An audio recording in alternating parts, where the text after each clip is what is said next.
저는 25세 처음 교육전도사 부름을 받고 사역을 시작했는데 한 35년 정도 된 것 같습니다. 그동안 수많은 사람들을 만났죠.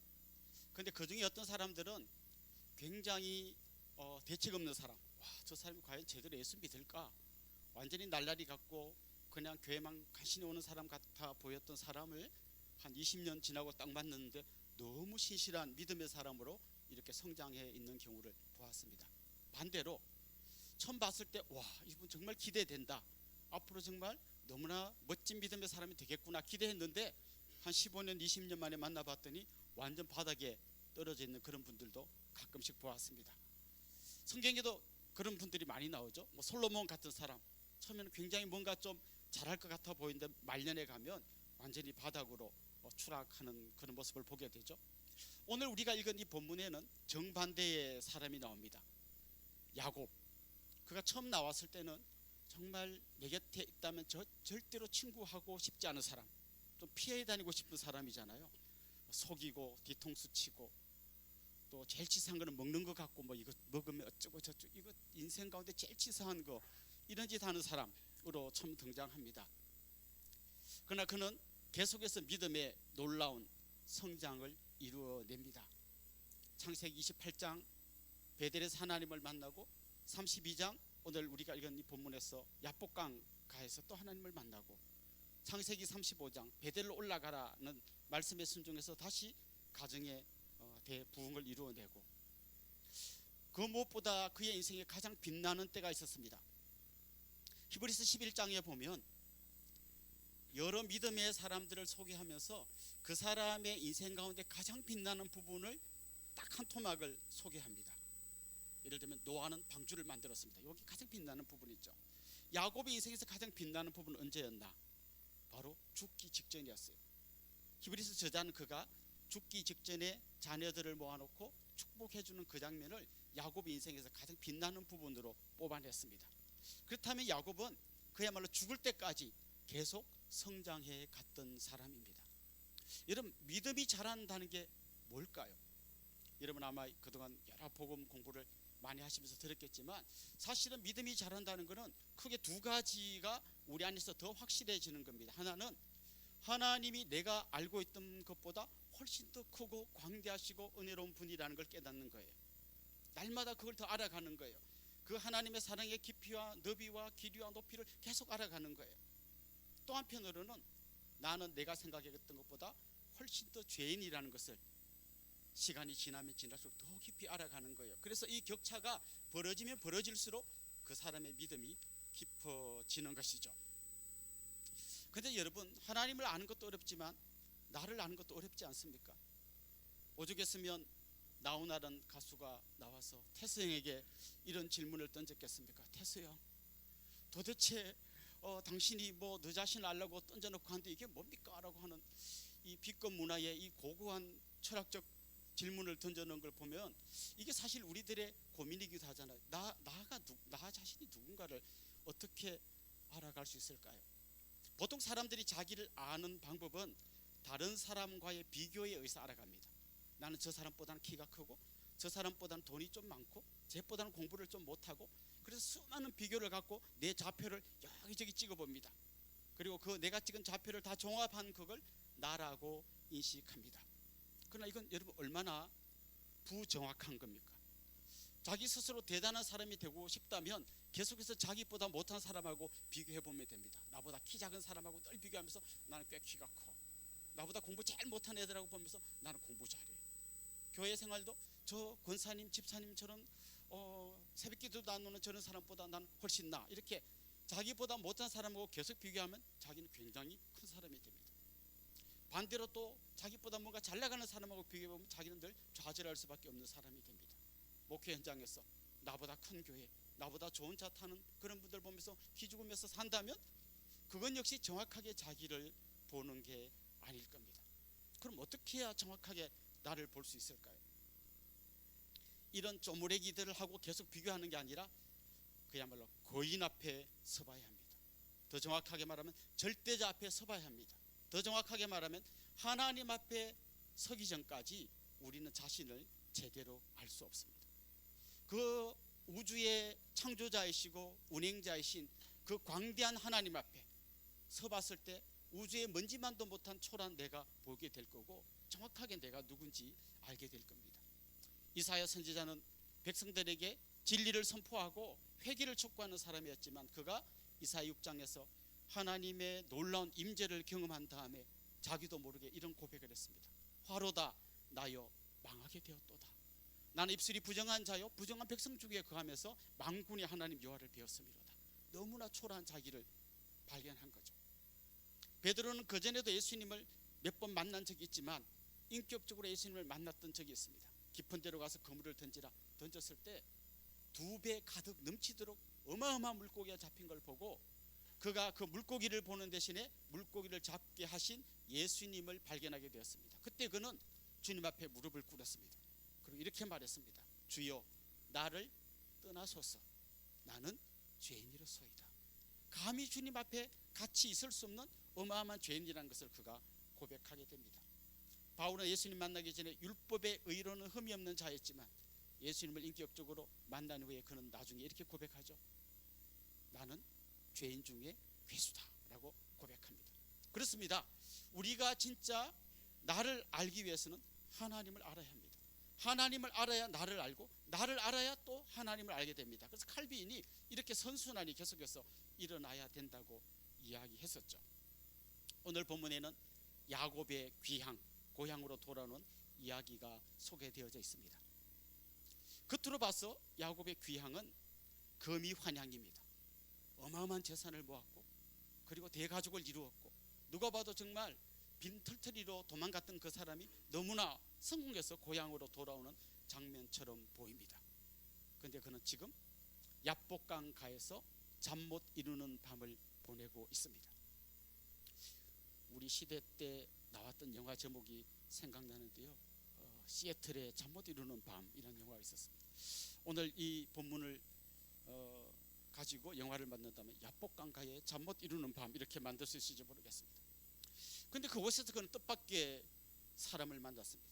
처음에는 그가 자객인 줄 알았습니다. 그래서 그와 죽기 살기로 싸움을 벌였습니다. 그런데 그가 허벅지 관절이 위골되고 난 다음에 이분은 단순한 사람이 아니라 특별한 분이라는 걸 알게 되었습니다. 하나님의 사자. 이제 이분에 대한 설명을 하자면 너무 시간이 많이 걸리기 때문에 좀 줄여서 이야기하자면, 여러분이 많이 신학적으로 들어보신 데오파니, 하나님의 현현 혹은 그리스도의 현현이라고 표현할 수 있을 겁니다. 왜냐하면 그가 나중에 나는 하나님의 사자를 만났다 하지 않고 나는 하나님의 얼굴을 보았다고 이야기하는 걸 봐서 그는 지금 하나님을 만나고 있습니다. 앞에서 제가 말씀드린 대로 하나님을 만나야만 내가 누군지 알 수 있다고 했는데, 그날 밤에 어떤 일이 일어났는지가 오늘 본문에 기록되어져 있습니다. 그 하나님의 사자와 씨름하다가 허벅지 관절이 위골된 야곱이 그를 붙들고 당신이 내게 축복하기 전까지는 당신을 놓지 않겠습니다 물고 늘어졌을 때, 그때 하나님의 사자가 그에게 질문을 던집니다. 내 이름이 무엇이냐? 야곱입니다. 세상에서 가장 쉬운 질문과 가장 쉬운 대답을 하고 있습니다. 아마 여기 있는 여러분 중에서 이 정도 질문과 대답은 아무리 영어를 못해도 할 수 있을 겁니다. 아주 쉬운 질문과 아주 쉬운 대답입니다. 그러나 전체 맥락 속에서 이 질문을 들여다보면 이건 단지 야곱이라고 하는 그 이름 글자를 알아내기 위해서 물어보는 질문이 아닙니다. 너 누구냐? 너의 정체가 뭐냐? 너의 아이덴티티가 뭐냐라고 지금 물어보고 있는 겁니다. 그가 사실 야곱이라고 대답하는 자기 이름 자기가 말한 것처럼 보이지만, 여러분 이 야곱의 인생을 한번 돌아보면 그는 실제로 야곱으로 살지 않았습니다. 그는 에스가 되고 싶었습니다.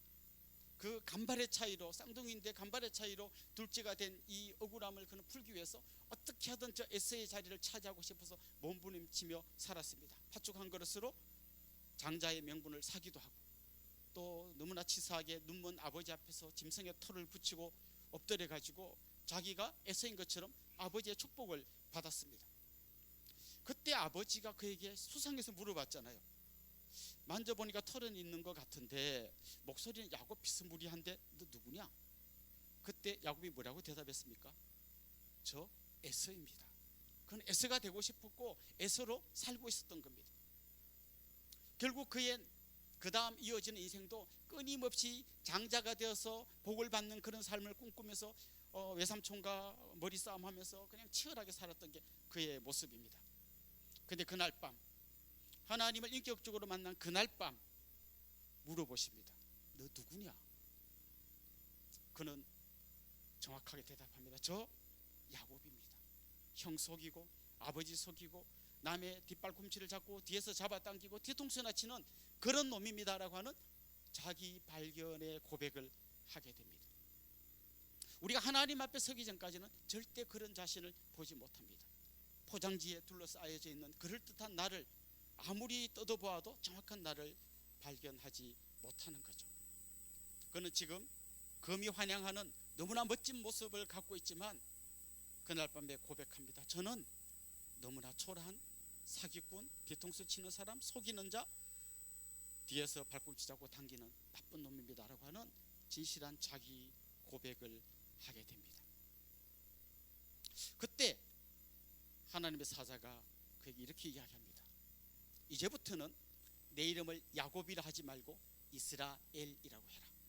왜냐하면 네가 하나님과 겨루어 이겼기 때문이다. 이렇게 이야기해 줍니다. 여러분, 우리가 다시 한번 이 본문을 자세히 들여다보면 좋겠는데요, 야곱이 이겼습니까? 이기기는커녕 지금 허벅지 관절이 위골돼 가지고 이제 다리를 절면서 제대로 걷지도 못하게 그야말로 박살이 났습니다. 그런데 왜 하나님의 사자는 그에게 내가 하나님과 겨루어 이겼다고 이야기하는 걸까요? 이것만 마치 꼭 이런 장면 같습니다. 아버지가 한 4살 5살 난 아들과 씨름을 합니다. 거의 피 말리는 씨름 벌이다가 아버지가 거의 다 이긴 것 같은데 결정적인 순간에 아들이 뒤집기로 아버지를 넘어뜨려 버립니다. 그 덩치 큰 아버지가 꽉 넘어지면서 와, 우리 아들 대단하다라고 이야기해주는 꼭 그런 장면처럼 보입니다. 하나님은 이렇게 선포하십니다. 내가 졌다, 네가 이겼다, 이 이름을 네가 가져라. 그게 이스라엘이라고 이야기해 주십니다. 그런데 좀 더 정확하게 보면 이게 끝이 아닙니다. 하나님, 내가 졌다로 끝난 게 아니라 내가 죽었다라는 고백까지 하십니다. 그게 바로 우리를 찾아오신 예수 그리스도의 고백입니다. 내가 죽을 테니 네가 살아라. 대신에 너는 이제부터 이스라엘이다. 아브라함의 피가 한 방울도 안 섞였지만 내가 십자가에 죽음으로써 네가 하나님의 백성이 되는 거다라는 이 고백의 그림자를 보여주고 계시는 것입니다. 우리에게는 이런 두 가지 정체성이 필요합니다. 하나는 저는 야곱입니다. 저는 정말 죄인 중에 괴수이고 도무지 하나님의 사역을 감당할 수 없는 아주 악한 죄인 중에 가장 밑바닥에 있는 놈입니다라고 하는 진실한 자기 고백이 있어야 합니다. 동시에 이런 나를 하나님의 백성으로 삼아주신 말할 수 없는 하나님의 그 크신 은혜가 우리 속에 날마다 감격으로 넘쳐 흘러야 합니다. 이게 점점 더 깊어져야 하는 거죠. 나의 죄인됨이 더 깊어져야 되는 거고, 이런 죄인인 나를 찾아오신 그리스도의 은혜가 더 커져야 하는 거죠. 그래서 우리는 1년에 한두 차례씩 이런 세미나에 오는 걸로 만족하는 것이 아니라 매일 그 십자가 앞으로 나아가야 됩니다. 그리고 그 십자가 앞에서 나를 찾아오신 그리스도를 만나야 합니다. 그분께서 나에게 이스라엘이라는 이름을 주시기 위해서 얼마나 엄청난 대가를 치르셨는지를 날마다 묵상하고 되새기고 그 감격으로 나를 움직여야 하는 것입니다. 오늘 본문 이렇게 마무리됩니다. 그가 버니에를 지날 때에 해가 돋았더라. 아마 여기 이과 출신들은 이렇게 생각할 거예요. 한 6시 반쯤 됐겠구나 이렇게 생각할 겁니다. 그러나 문과 출신들은 이렇게 분명히 생각할 겁니다. 야곱의 인생에 새로운 아침이 밝았구나. 그렇습니다. 그의 인생에 새로운 아침이 밝았습니다. 그리고 그는 형 에서를 향해 뚜벅뚜벅 걸어나갑니다. 상황은 하나도 바뀌지 않았습니다. 그대로입니다. 그러나 자기가 바뀌었습니다. 우리가 복음에 대해서 많이 배울 때 인사이드 아웃이라는 용어를 많이 들어보셨죠. 내 내면 세계가 바뀌면서 내 바깥으로 모든 것들이 바뀌어져 나가는 겁니다. 이제 저 형을 두려워하고 피하고 도망가는 그런 존재가 아니라 끊임없이 나를 책임져 주시는 그분을 신뢰하고 에서를 향하여 뚜벅뚜벅 걸어나가고 마침내 S를 품고 두 형제가 화해하는 놀라운 장면이 오늘 본문으로 뒷부분에 이어지고 있습니다. 아까 패널 토의할 때 보니까 집에 돌아갔을 때 어떤 일이 일어날지에 대해서 우리 길승원 목사님이 미리부터 예방주사를 넣으시더라고요. 여러분 가면 분명히 여러분이 기대하지 않는 여러 상황들이 기다리고 있을 겁니다. 주일날 교회 가면 지난주에 기어오르던 그놈이 또 기어오를 겁니다. 또 이게 개척하려고 하면 여전히 돈은 없고 MH 개척하는 거 힘든 상황이 기다리고 있을 겁니다. 그러나 한 가지, 야곱이 하나님을 만난 그 모든 케이스들을 보면 한 번도 그가 먼저 하나님을 찾은 적이 없습니다. 하나님 늘 먼저 찾아오셨고 먼저 손 내밀어 주셨고 내가 졌다고 말씀해 주셨고 마침내 죽어 주신 분이십니다. 그분을 의지하면 좋겠습니다. 매일매일 십자가 앞으로 나아가서 그 주님 붙들고 다시 한번 일어서시는 우리 믿음의 동력자들이 될 수 있기를 주님의 이름으로 축원합니다. 기도하겠습니다. 하나님 아버지, 날마다 우리의 죄인됨을 깨닫게 해주시고 이런 죄인된 우리를 위하여 끝까지 찾아오셔서 죽어주신 그리스도를 기억하게 하여 주옵소서. 이곳에서 같이 배우고 기도하는 사랑하는 동력자들을 주님의 이름으로 축복합니다. 한 분 한 분 붙들어 주시고 주님 손에서 날마다 승리의 고백을 하는 귀한 분들 되게 하여 주옵소서. 감사하고 예수님의 이름으로 기도드립니다. 아멘.